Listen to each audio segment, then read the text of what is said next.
They expected dirt, cold water, and months without washing. What they found instead were scheduled showers, warm water, soap, and clean towels provided regularly inside American prison camps. For many German prisoners of war, this moment was not comforting. It was deeply unsettling because it contradicted everything they believed captivity was supposed to be. For many German prisoners of war, the idea of hygiene in captivity had always been linked to neglect and discomfort. Years of propaganda and personal experience had taught them that prisoners were expected to live in filth, deprived of basic cleanliness as an extension of punishment. When they arrived in American prison camps, these expectations shaped how they interpreted every detail of daily life. The camps themselves appeared strict and controlled, surrounded by fences and watchtowers that reinforced the reality of confinement. Nothing about the layout suggested comfort. Barracks were functional, not welcoming, and routines were enforced with military precision. Under such conditions, most prisoners assumed that personal hygiene would be treated as an afterthought, if it existed at all. That assumption was challenged early. Notices posted inside the camps outlined shower schedules, hygiene rules, and inspection routines. At first, many prisoners dismissed these details as temporary or symbolic, believing they would disappear once the camps became fully operational. Yet the schedules remained, and they were enforced with the same consistency as roll calls and work assignments. When prisoners were first escorted to the shower facilities, confusion replaced expectation. Warm water flowed steadily. Soap was issued without argument. Clean towels were provided and collected afterward. The process was orderly, supervised, and regular. Nothing about it resembled the deprivation they had imagined. For men who had spent months on the front or in transit under harsh conditions, this level of organization felt almost unreal. The shock was not limited to comfort alone. Cleanliness carried meaning. It implied standards, responsibility, and a form of respect that many prisoners had believed would vanish the moment they were captured. Hygiene was not presented as a privilege earned through obedience, but as a routine obligation enforced by regulation. This raised unsettling questions. Why would an enemy nation invest resources in keeping prisoners clean? Why maintain facilities, supplies, and schedules for men who had fought against them? The answers were not explained to the prisoners, and speculation filled the silence. Some believed it was a strategy to maintain appearances, while others suspected a psychological purpose more complex than simple compliance. As days turned into weeks, the showers continued. Warm water did not stop flowing. Soap did not run out. Towels were replaced when worn. The persistence of these details forced prisoners to confront a reality they had not anticipated. Captivity in America did not rely on humiliation through neglect. Instead, it functioned through structure, order, and enforced normalcy. For many German POWs, this realization was deeply disorienting. Cleanliness, something so basic and personal, became one of the earliest signs that imprisonment in the United States would challenge not only their physical endurance, but their understanding of what captivity was meant to be. The hygiene system inside American prisoner of war camps was not an improvised response to comfort, nor was it driven by sympathy. It was the result of deliberate planning rooted in regulation, logistics, and a specific philosophy of control. For German prisoners, understanding this system required setting aside assumptions formed by propaganda and wartime experience.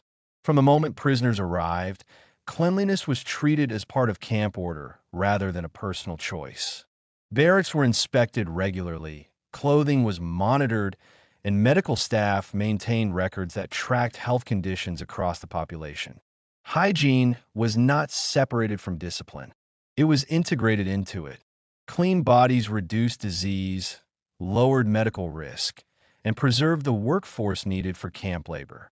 Showers were scheduled according to strict timetables. Prisoners were assigned specific days and times, often weekly, sometimes more frequently depending on work assignments. These schedules were posted publicly and enforced consistently. Missing a shower was treated not as a privilege forfeited, but as a disruption of routine that required explanation. This approach reinforced the idea that hygiene was an obligation within captivity, not a reward to be earned. The facilities themselves reflected this mindset. Shower buildings were basic but functional, designed to serve large numbers efficiently. Hot water systems were maintained carefully, even during periods when fuel and materials were rationed elsewhere.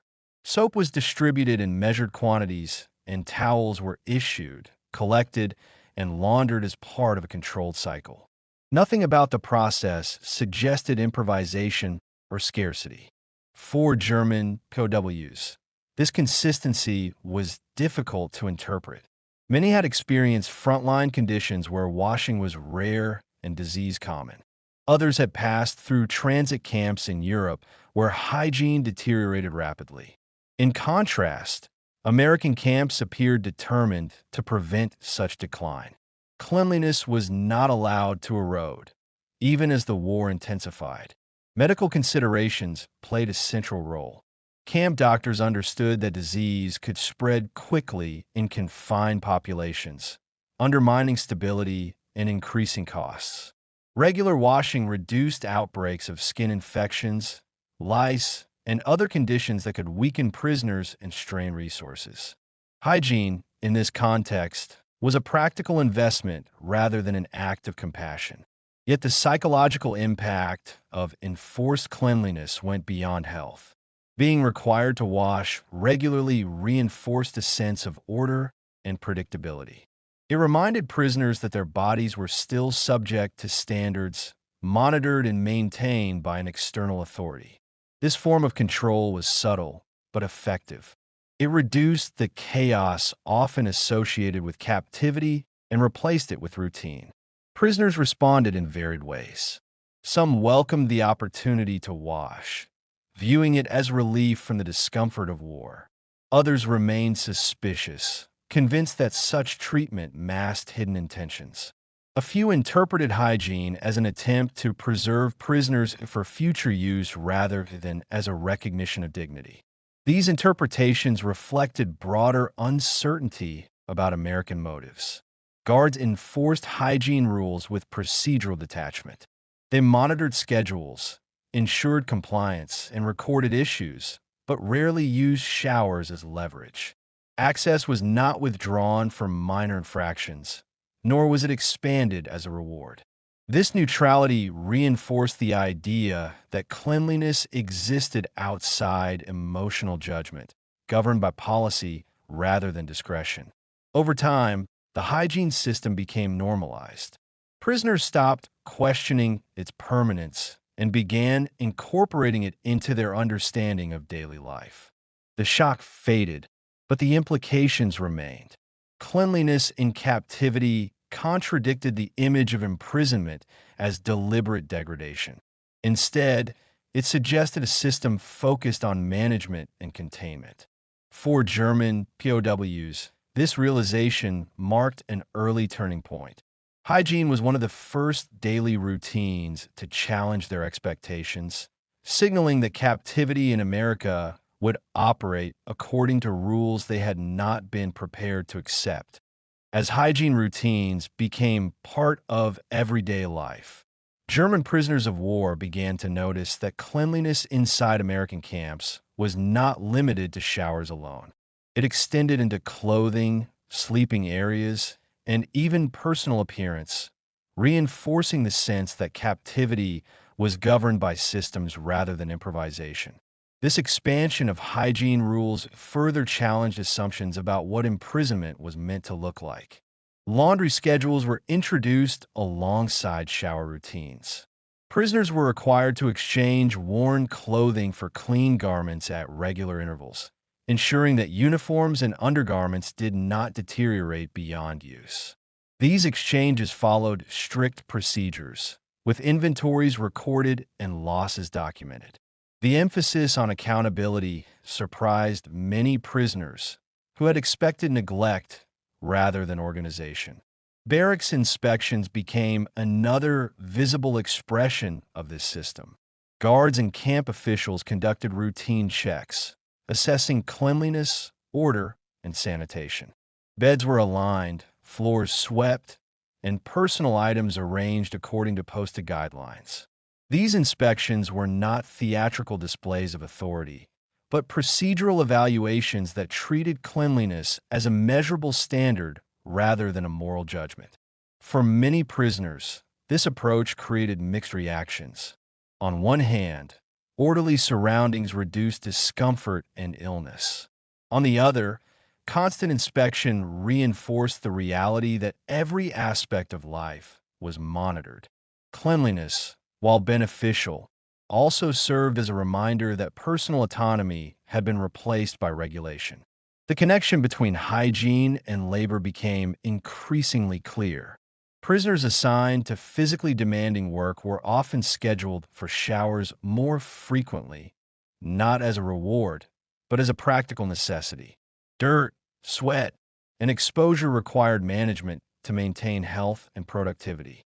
Cleanliness thus supported the broader system of paid labor and routine discussed earlier, linking physical upkeep to camp efficiency. American administrators viewed hygiene as essential to stability. Disease outbreaks could disrupt work schedules, strain medical facilities, and increase unrest. By maintaining high standards of cleanliness, camps reduced these risks and preserved order. The system was preventive rather than reactive, designed to avoid crises before they emerged.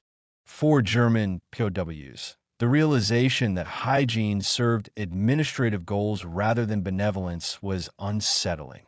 Cleanliness did not signal trust or kindness. It signaled control. Bodies were maintained because they were part of a managed population, and hygiene ensured that management remained effective. Cultural differences further complicated perception.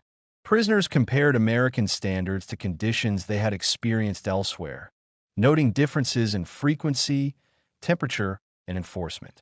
These comparisons often led to quiet conversations about how societies valued order and health, even in wartime. Such discussions, while subtle, reflected a growing awareness that captivity reflected broader national priorities rather than individual decisions. Over time, prisoners adapted their behavior to meet expectations. They anticipated inspections, maintained personal order, and followed hygiene schedules without prompting. This adaptation reduced friction with guards and contributed to a calmer camp environment. However, it also reinforced a sense of resignation as prisoners adjusted to systems they could not influence. The normalization of hygiene extended beyond physical comfort. It shaped identity. Prisoners were no longer reduced to survival alone. They were maintained as functioning individuals within a controlled environment. This maintenance, while preserving dignity on the surface, underscored the impersonal nature of captivity. By the end of this phase, cleanliness was no longer viewed as a temporary anomaly. It was understood as a foundational element of American camp administration. For German POWs, recognizing this fact deepened a realization that captivity in the United States operated through order, routine, and regulation, challenging long-held beliefs about what it meant to be held by an enemy. As cleanliness became normalized within the camps, its psychological impact grew more apparent among German prisoners of war. Hygiene was no longer experienced merely as a physical condition, but as a signal that captivity in America followed a different internal logic. Being kept clean altered how prisoners perceived themselves, their captors, and the nature of imprisonment itself. For many prisoners, personal cleanliness had been closely tied to identity before the war. Soldiers associated dirt and exhaustion with combat, and neglect with collapse. In captivity, The enforced maintenance of hygiene interrupted that association.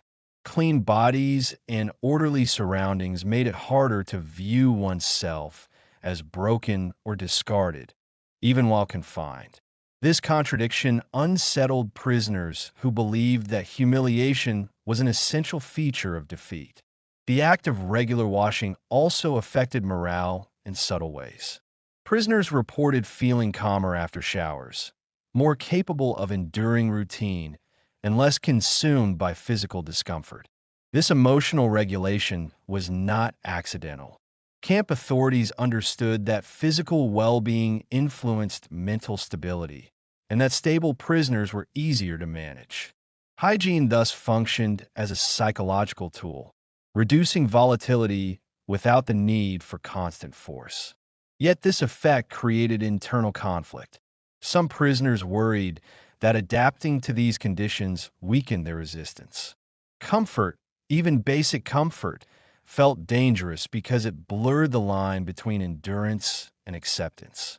Cleanliness became something to be questioned rather than welcomed, as prisoners debated whether it softened them or simply preserved them. These debates often took place quietly within the barracks. Men compared experiences from earlier stages of the war, recalling months without washing and the toll it had taken on morale and health. In contrast, American camps seemed determined to prevent such deterioration. The difference forced prisoners to confront the idea that suffering was not always used as a primary method of control. The psychological distance between expectation and reality widened. Prisoners had prepared themselves mentally for degradation, believing it would test their resolve and confirm their understanding of the enemy. Instead, they encountered a system that maintained their physical condition while restricting freedom. This approach denied them the clarity of suffering and replaced it with ambiguity. Cleanliness also influenced how prisoners related to guards. While authority remained absolute, interactions became more procedural and less hostile. Guards enforced hygiene rules with consistency rather than emotion, reinforcing the impression that prisoners were managed rather than punished. This impersonality reduced fear but increased uncertainty, as intentions were harder to interpret. For some prisoners, enforced hygiene intensified feelings of guilt. Being clean while civilians and soldiers in Europe endured shortages and bombardment felt morally uncomfortable.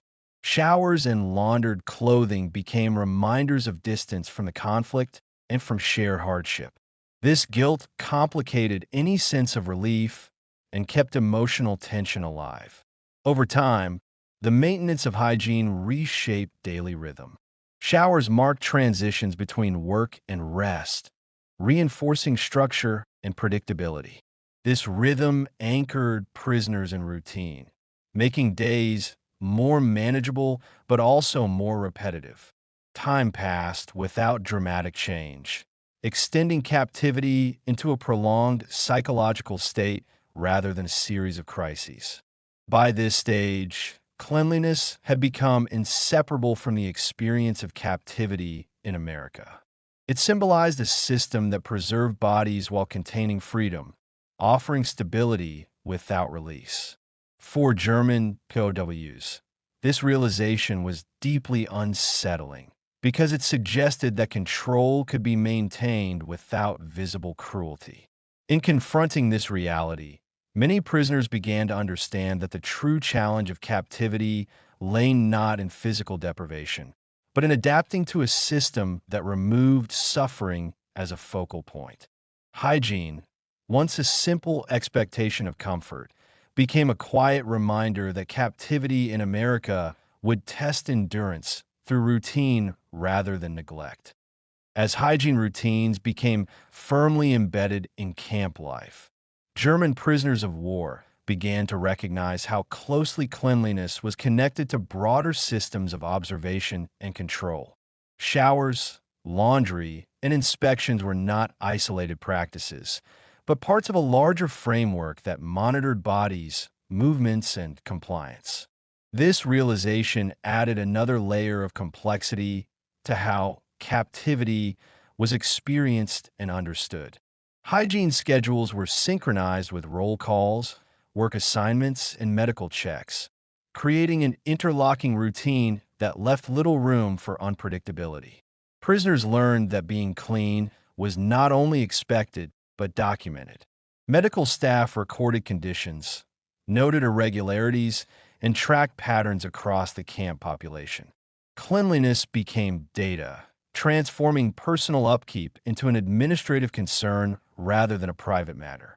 This level of monitoring altered how prisoners related to their own bodies. Dirt, sweat, or illness were no longer merely uncomfortable. There were deviations from an enforced norm. The body itself became part of the camp's managed environment, subject to rules that defined acceptable condition and appearance. For prisoners who had expected neglect, this constant attention felt intrusive and disorienting. The connection between hygiene and discipline became clearer during inspections. While access to showers was not used as a direct reward or punishment, failure to comply with hygiene standards could result in additional scrutiny, reassignment, or formal warnings. These consequences were procedural rather than punitive, reinforcing the impression that the system relied on regulation instead of intimidation. Prisoners assigned to outside work details experienced this connection even more strongly. Exposure to dirt, weather, and physical strain increased the importance of cleanliness upon return. Showering after work was treated as a requirement, ensuring that bodies were restored to standard condition before re-entering camp routines. This practice reinforced the idea that prisoners were expected to function efficiently, even while confined. For American administrators, hygiene was inseparable from camp image and international oversight. Inspections by external observers emphasized sanitation and health as indicators of lawful treatment. Clean facilities and orderly routines served as evidence that camps operated within accepted standards. Prisoners understood this implicitly, recognizing that their cleanliness reflected not only on themselves, but on the system that held them. This awareness intensified internal conflict. Being kept clean meant participating in a system designed to appear orderly and legitimate. Some prisoners questioned whether their compliance contributed to that image, even if they had no real choice. Cleanliness, once associated with dignity, now carried moral ambiguity. Cultural perceptions also influenced reactions. German prisoners compared American hygiene practices with conditions they remembered from training camps, civilian life, and earlier stages of the war. These comparisons often highlighted differences in emphasis and consistency, prompting reflection on how societies maintained order under stress. Hygiene emerged as a marker of institutional priorities rather than personal comfort. Over time, prisoners adjusted their expectations. They anticipated inspections, managed personal appearance carefully, and treated hygiene as a responsibility rather than an anomaly. This adjustment reduced friction and created a calmer environment, but it also reinforced a sense of resignation. Adaptation became necessary for coexistence with the system. The psychological effect of this adaptation was subtle but persistent. Cleanliness removed visible signs of suffering, making captivity appear less harsh from the outside. Inside, however, prisoners remained acutely aware of their lack of freedom. The contrast between physical maintenance and emotional confinement sharpened awareness of what was missing rather than alleviating it. By this stage, hygiene was understood as a central mechanism through which American camps exercised control. It maintained health, reinforced order, and supported the broader administrative structure of captivity. For German POWs, recognizing this function marked another step away from initial expectations and toward a deeper, more complex understanding of how imprisonment in America truly worked. By the later stages of captivity, Hygiene had ceased to feel like a surprising feature of American prison camps and had instead become an accepted part of daily existence. What once caused disbelief gradually transformed into routine, and with that routine came a deeper shift in how German prisoners of war experienced time, discipline, and self-perception. Regular showers, clean clothing, and orderly barracks created a rhythm that structured the day without requiring constant enforcement. Prisoners began to anticipate hygiene schedules just as they anticipated meals or work assignments. This predictability reduced immediate discomfort and anxiety, allowing daily life to unfold without the constant physical strain that often dominates imprisonment. Yet this stability carried a cost. Cleanliness made captivity feel prolonged rather than temporary. Days blended together in a steady pattern, marked by inspections, work, and scheduled washing. Without the extremes of deprivation, time passed quietly, extending confinement into a psychological endurance test rather than a series of crises. For many prisoners, this slow passage of time became more challenging than physical hardship. Hygiene also influenced how prisoners viewed themselves within captivity. Maintaining a clean appearance preserved a sense of personal identity, even as freedom remained absent. Being clean allowed prisoners to feel human rather than reduced, which helped sustain mental health. At the same time, this preservation of dignity emphasized the contradiction of their situation. They were cared for physically while remaining powerless legally and politically. Reactions to this contradiction varied.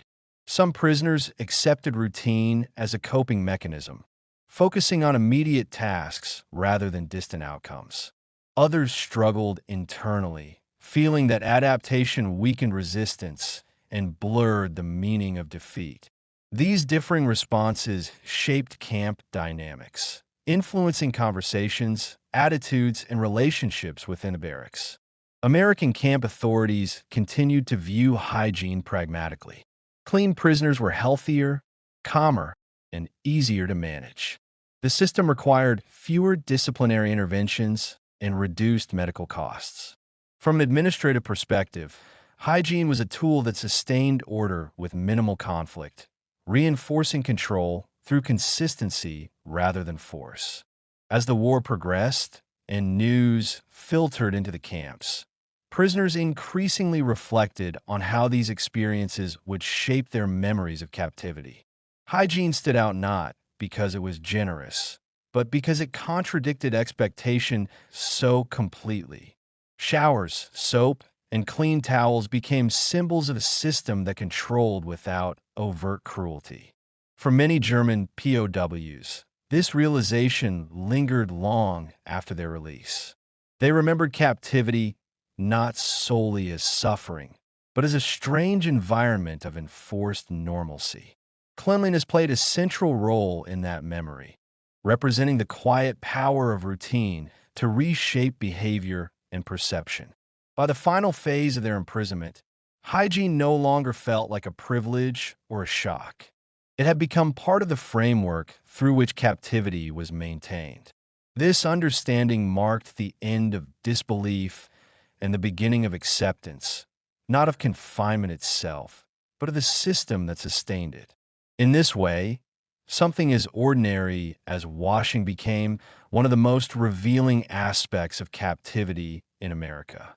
It showed that control could be exercised through order rather than neglect, and that the true weight of imprisonment often lay not in deprivation, but in the slow, steady pressure of routine. For German prisoners of war held in American camps, hygiene became one of the most unexpected and psychologically revealing aspects of captivity. It was not the comfort of warm water or clean clothing that left the deepest impression, but the system behind it.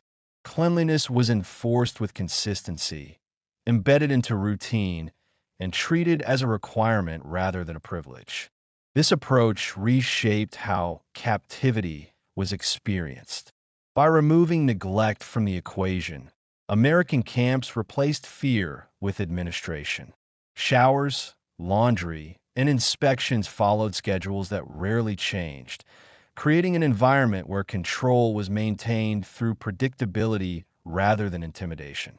Prisoners were kept physically stable, even as their freedom remained strictly limited.